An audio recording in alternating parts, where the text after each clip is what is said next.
고시를 패스하고 그 다음에 뭐 사식을 패스하고 명문대를 들어가고 박사를 따고 회계사를 따고 뭐 이러면은 진짜 최고의 엘리트였는데 이제는 사실은 뭐 김봉준 대표는 명문대 나오진 않았잖아요, 그죠? 옛날에 공부도 잘하지 않고 그러나 지금은 뭐 최고 기업의 CEO고 또 뭐 많은 명문대 출신들을 거느리고 있잖아요. 그러면 이게 새로 이제 세상이 바뀐 거거든요. 그러면 그 김봉진 대표가 학교 다닐 때 뭐 하셨어요? 거의 돌았죠. 뭐 하고 노셨어요? 그러니까 사실은 처음부터 예중을 가고 싶었고요. 네. 예중을 못 갔고 중학교 때도 예고를 가고 싶었는데 예고를 못 갔고 네. 그래서 이제 공부를 그러니까 못 갔다는 거는 학원을 못 다녔어요. 네. 근데 지금 생각해 보면은 그 당시에 제가 그 미술을 공부하는 거는 미술도 되게 패턴화 시켜서 외우는 거에 되게 집중했던 것 같아요. 학원에서도 수치화라던가 데생을 배우거나 이런 것들을 할 때 공식을 외웠어야 되는데 그렇죠. 그러니까는 그냥 어렸을 때부터 그냥 좋아해서 된 애들은 할 수가 없어요. 맞아요. 네, 화실을 그게 최소한 중요한 포인트. 네, 화실을 6개월 동안 다녀서 그 패턴을 외워야지만 카피 페이스트가 네, 그래서 사실은 홍대 같은 데들도 저희 때는 들어가면은 이 친구의 화풍이 어디인지를 알아요. 네, 뭐 창조의 아침 네. 화풍이구나 어디의 화풍이구나 이게 알 정도로 그거를 패턴화 시켜서 그리고 심지어는 아그리파 같은 것들을 그리더라도 네. 자기가 애워서 그리잖아요. 그렇죠. 그러니까요. 근데 저는 네. 그 교육을 받지 못했죠. 그러니까 그게 엄청난 행운이죠, 어떻게 보면. 고정관념으로 꽉 차여져가지고 도화지가 막 기존의 고정관념으로 꽉 차 있는 사람하고 그 도화지에 그냥 창의적이고 그런 개성 있는 그림으로 넘치는 사람하고 지금 와서 보니까 이제 그게 거꾸로 된 거죠, 그죠? 옛날에 그렇게 해서 명문대를 가고 이름이 나고 이런 게 좋은 거라고 생각했는데 지금 와서 보니까 그 사람이 다 똑같은 거예요, 그죠? 똑같은 거밖에 못 만들어. 그렇지 않아요. 확실히 낫긴 나요. 그래요? 잘해요. 그리고 저는 또 안티 팬색일까봐 아니 안티가 아니고요. 네. 저는 실제로 이제 일을 오랫동안 그래서 15년째 일을 하고 있잖아요. 명문대 출신들이 왜 명문대 출신인지 알 것 같아요. 아 그래요? 진짜 잘해. 그리고 명문대 출신들은 일단은 자기를 통제해서 훈련하는 방법을 익힌 거잖아요. 네. 그러니까는 다른 친구들이 놀 동안 자기를 억제하면서 그게 부모님이 시켰건 어쨌건 매일 몇 시간씩 잠을 덜 자면서 했던 거를 했던 친구들이기 때문에 네. 확실히 주어진 업무를 할 때 끈기나 마지막 집중도가 높은 것은 아니, 아니에요. 거기에 아주 핵심 키워드가 있어요. 주어진 업무를 할 때죠. 주어지지 않은 업무는 어떻게 할 거예요? 그럴 생각해내서 때는 조금 다르긴 하죠. 그렇죠. 네, 그럴 때는 전혀 생뚱맞은 사람들이 엉뚱한 결과들을 잘 내는 것 같아요. 그러니까 가능성에 대해서 좀 더 이 우리나라 교육이라고 해야 되나 전체 교육이 어저께 네. 뭐 그런 것도 있었는데 페이스북 보니까 배움을 계속 즐기는 사람은 창의성이 닫힌다라고.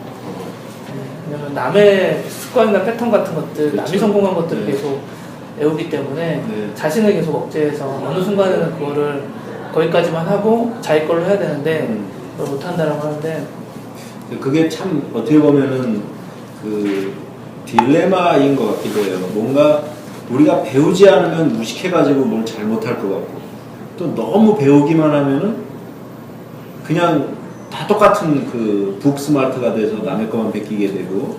근데 저는 좀 이게 그것도 배우는 거에 대한 단계가 다른 것 같아요. 그러니까는 이게 저도 되게 어려운 일인데 책을 계속 읽잖아요.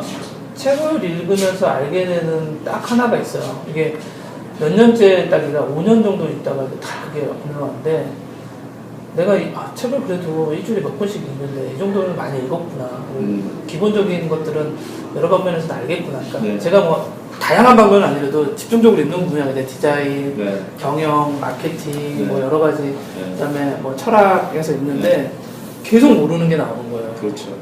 그래서 이게 책을 진짜 읽고 한다라는 거를 궁극적으로 아는 거는 내가 얼마나 무식한 걸 아는 거가 아는 거구나라는 생각이 들더라고요. 그래서 이게 철학적 관점에서 보면은 소크라테스의 변명이 나오는 거잖아요. 혹시 그 책 읽어보셨어요? 생각의 탄생이라는 책. 네.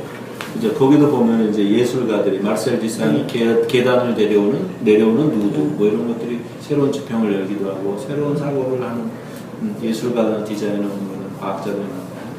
그래서 또 하나 지금 저희가 생각해 봐야 될 거는 뭐냐면 우리나라는 초등학교 들어가갖고 막 천재를 만들려고 해요. 막 타임지를 읽이고 막 어려운 막 물리학 책을 보면서 초등학교 6학년 때 막 천재를 만들어가지고 얘를 천재라고 해서 과기고 막 다 이런 데 집어넣거든요.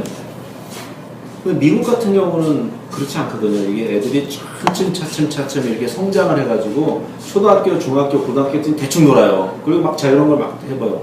얘들이 대학교를 들어가요. 그럼 대학교 들어가서 또 경쟁이 시작돼가지고 대학원 가면 대학교 졸업할 때쯤 대학원 갔을 때 점점 애들이 똑똑해지거든요. 그 다음에 이것이 한번 똑똑해진 애들은 엄청난 성과를 내고 어떤 창의력을 발휘하는데 우리는 그렇지 않다는 거죠. 그냥 스펙은 되게 좋은데 그냥 그때 똑똑한, 예를 들어서 우리나라 IQ 200짜리 천재가 나사에 가서 이렇게 미적분 풀다 와서 그렇다는 것처럼 초기에 너무 이렇게 그런 게 많이 있는 것 같아요. 근데 지금 보면은 김봉진 대표는 지금 공부를 계속하고 있잖아요. 그러니까 예를 들어서 중학교, 고등학교는 공고 나오고 막 이렇게 하면서 공부를 옛날 기준으로 하면 공부를 못한 거였는데 지금 기준으로 보면은 미국 인재에 가까운 거죠. 미국 인재로 가서 그때 가서 점점 똑똑해지고 나중에 엄청 똑똑해져서 누구도 못 쫓아오는 단계에 올라가고 있는 거잖아요. 이런 것들도 굉장히 다른 것 같아요, 제 생각에. 그렇게 쓰진 않을 거죠. 쓰진 않을 거예요. 혹시 모르겠어요? 뭔가 기사가 저 너무 재수없어야 될 것 같아서.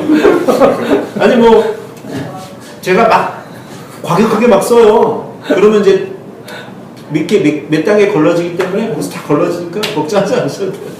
근데 교육이라는 부분도요. 우리가 제가 교육 전문가는 아니지만 사실은 교육에 대한 부분도 보면은 우리가 동양 사상에서 전통적으로 해왔던 유교에서 배워왔던 교육, 논어를 기준으로 했던 교육에서 바뀐 지는 불과 7, 80년밖에 안 되잖아요. 근대 교육의 시대가. 그래서 교육에 대한 역사와 철학 자체가 우리가 중간에 크게 바뀌면서 아직은 좀 짧다라고 생각이 들어요. 그러니까 미국이나 영국 같은 경우에는 그에 비하면은 굉장히 깊죠. 그리고 유럽 같은 경우에는 사실은 서양에 있는 중요한 철학 사상들이 다 그쪽에서 나왔기 때문에 사실은 그쪽에서 수혈받은 그런 사상과 이렇게 공부 체계로 되는데 우리나라는 사실은 거기 단계까지는 아마 많이 들어가 있기도 하고 하지만 그에 비해서 좀 부족한 건 사실인 거고 실제로 공부를 통해서 부자가 된 사람들이 많았잖아요. 그죠. 과거에는 왜 그 의사, 사람들이 변호사, 부자가 법사. 됐냐면은 일본 경제를 카피하는 경제였거든요. 그러니까 빨리 잘 외우고 잘 정리하고 이런 사람들이 중요했어요. 그리고 3년치 제표 작성하고 3년치 사업계획서 작성하는 게 왜 중요했냐면 일본을 베끼니까 30년짜리 계획서도 만들 수가 있었던 거죠. 일본은 30년 우리가 뒤져 있었으니까 예를 들면. 근데 지금은 우리가 더 이상 베낄 게 없는 상황에서 그런 공부 잘하는 사람이 필요가 없게 된 거예요. 점점. 그러니까 공부 잘하는 사람이 공부만 잘하는 사람. 공부도 잘하고 다른 것도 잘하면 되는데 공부만 잘하는 사람이 이제 3년치 재무제표 계획서 사업계획서 어떻게 써요? 내일 어떻게 될지 모르는데 그잖아요. 경험을 해보셨으니까 이제 그런 다른 환경에 왔다. 이것이 우리가 뉴노멀이라 그래서 그럼 이 뉴노멀에서 필요한 인재는 어떠한 인재일까? 그래서 우리 김봉진 대표 같은 분이 이제 그 새로운 인재라는 거죠. 그러면 이 사람들 좀 어떻게 살았는지 좀 보자. 그러면 우리도 이제 앞으로는 이렇게 해야 되겠구나. 이제 그런 거를 이제 우리가 생각하는 거죠. 어렸을 때는 계속 그러고 다녔어요. 남대문 시장 돌아다니면서 그때는 알파몬고가 그렇게 멋있어 보이더라고요. 알파몬고 맨날 뒤지고 다니고. 그때 이제 컴퓨터 디자인, DTP라던가 이런 게 나오기 바로 전이었거든요. 고등학교 때 92년도, 93년도였으니까. 그리고 제가 94년도, 9학번인데 94년도부터 디자인을 배웠어요. 학원에서. 그러니까 제가 또 디자인 쪽에서도 보면은 정식 코스를